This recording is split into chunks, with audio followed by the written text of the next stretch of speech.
anong pinangahalo mo? Inaantok na. Asya ron? Mahaba yung nipo.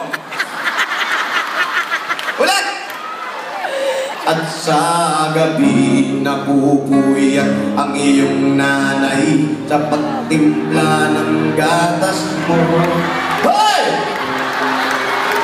Ano na naman? Sabi ko sa'yo, huwag mong bastusin eh. Ano naman pinabastos ko? Pinayagan na kita sa ganun, ba't may ganun pa?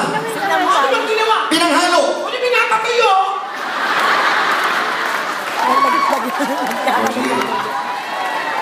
At sa uma. At sa uma. At sa uma.